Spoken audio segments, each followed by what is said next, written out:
The downside of government agencies being responsible for studies about the unknown is that one must keep in mind that all the information they gather is vetted to determine whether it is knowledge that we as a society can handle. Hello, I'm Andrew Boyd, and though the government never warned me about the existence of this lifeless void I have found myself trapped in, I have found information you may find interesting. Please join me for a third time as we talk about the top 5 biggest NASA secrets they tried to cover up. Number 5. Aliens on the Sun? In December 1995, the joint NASA-ESA Solar and Heliospheric Observatory Mission, or SOHO for short, was launched in an effort to study the Sun so that we could learn more about it.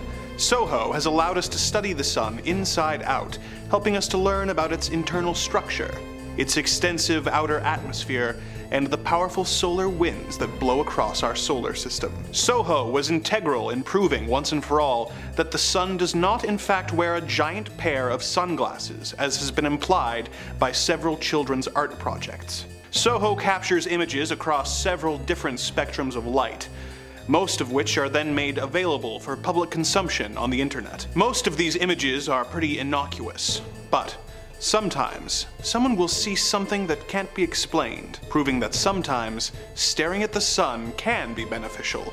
A UFO enthusiast was looking at the photos of the Sun and noticed a black square of the photo cut out. At first, he thought it was a technical issue, until he looked into it more. Here's the story as he related it. On June 28th, I found what looked like a mistake in the photo, but looks more like a black cube that is in orbit around our Sun. Sure, one photo mistake, right? Wrong. NASA and SOHO have the most advanced telescopic equipment available. For a cube to be missing from the photo, either it was cut out by NASA to hide something, or is it a flying cube in orbit around the Sun? Crazy? I think not. How often do you look directly at the Sun? Never, because it will damage your eyes. So it would go unnoticed. However, scientists around the world have stated there are UFOs orbiting the Sun many times larger than the Earth. I have recorded 3 instances of this cube flying around in different positions this month. For a long time, it was assumed that these squares were simply a computer glitch, but 4 years later, the squares showed up in a photo again. But the idea that this was a technical issue was called into question when separate UFO enthusiasts came forward with photos from a different SOHO camera that showed the square in the same spot. Is there a cube-shaped UFO orbiting the Sun? Or is NASA editing out something from the photos before releasing them? If there is something there, what are they trying to accomplish by hiding it?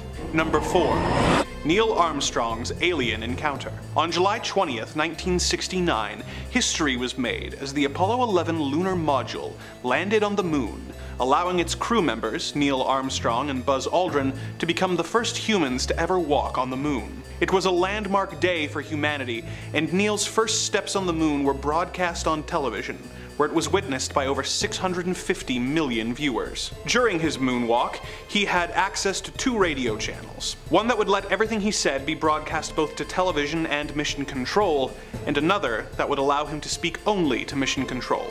At some point in the moonwalk, Armstrong switched over to his private channel. When asked in later years why he had switched to his private channel and what was said, Armstrong said, "I have no comment on that, and am uncomfortable discussing the topic in any further detail." During the time that the radio communication was unavailable to the public, several amateur ham radio enthusiasts managed to tune in to the private channel.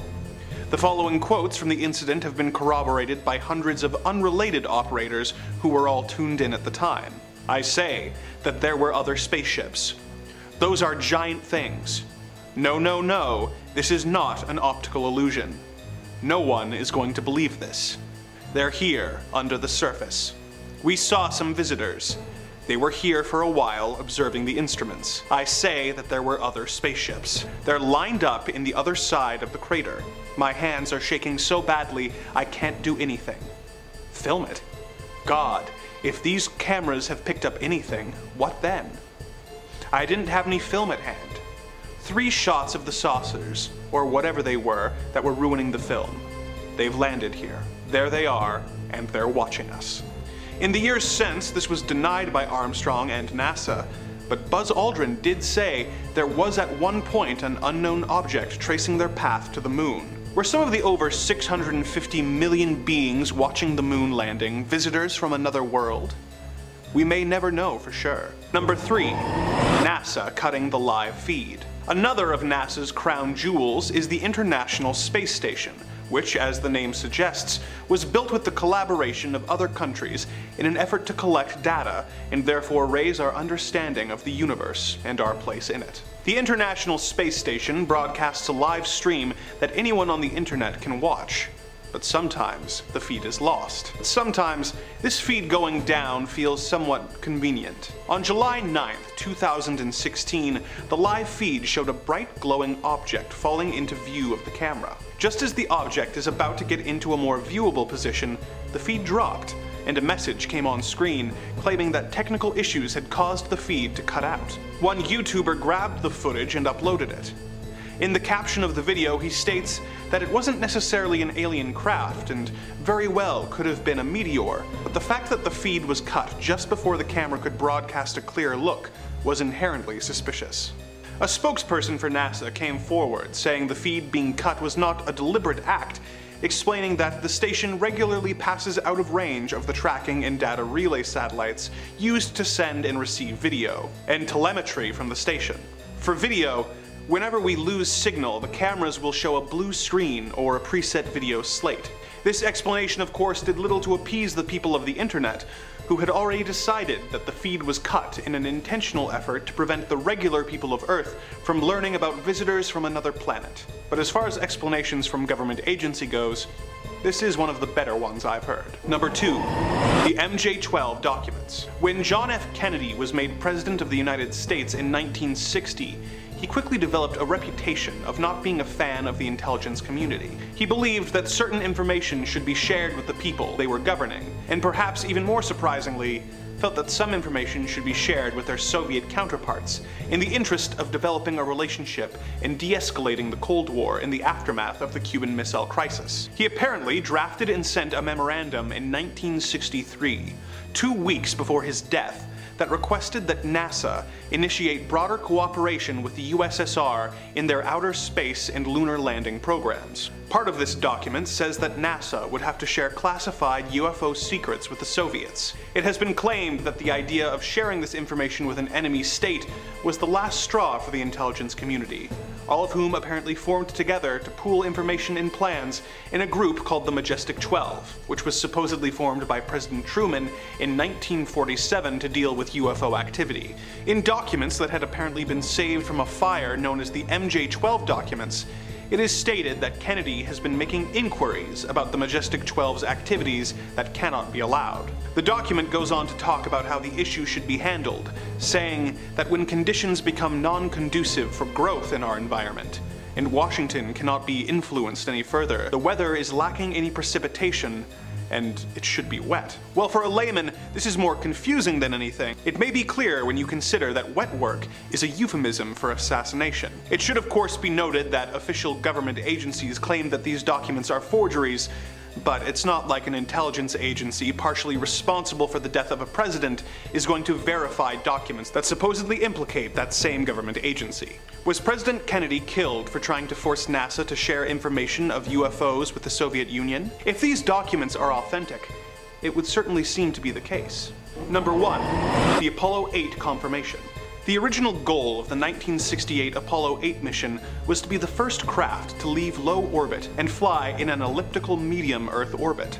JFK had challenged NASA to put a man on the moon by the end of the decade, and that deadline was fast approaching. So, in order to make the most of their opportunities, NASA made a bold call and decided that rather than settling for medium Earth orbit, they would instead quite literally shoot for the moon, which they would then orbit before returning home. Apollo 8 launched on December 21st, 1968, and reached the moon on Christmas Eve. Millions watched as astronauts Frank Borman, Jim Lovell, and Bill Anders made their orbit of the moon. Despite NASA having a reputation for planning everything down to the minutiae, the plans for this broadcast were surprisingly loose. As Borman recalled, "We were told that on Christmas Eve we would have the largest audience that had ever listened to a human voice. and the only instructions that we got from NASA was to do something appropriate. The astronauts chose to take turns reading from the book of Genesis while their craft made 10 orbits around the moon. As Lovell later said, "The first 10 verses of Genesis is the foundation of many of the world's religions, not just the Christian religion. There are more people in other religions than the Christian religion around the world, and so this would be appropriate to that, and that's how it came to pass." With the more sentimental aspects of the broadcast complete and their mission a success, it was time for the astronauts to come home. Mission Control waited anxiously as Christmas Eve turned into Christmas Day to find out if the engine burn for the craft to leave their lunar orbit had worked. Word soon came from Jim Lovell confirming not only that the ship was on its way home, but something else as well. Lovell's radio communication stated, "Roger. Please be informed there is a Santa Claus." In all the hubbub concerning the first lunar orbit, this news seemed almost like an afterthought. But the fact that a NASA astronaut confirmed that not only is Santa real, but that he lives on the moon is astounding. NASA never followed up on this information publicly, but what else have they learned since then? Are the legendary elves really moon people? Is the workshop located on the dark side of the moon? This is yet another example of NASA giving us bites of information that raise more questions than they answer. I hope we will meet again soon, so I can regale you with more tales of the macabre and the disturbing, here on Top 5 Scary Videos.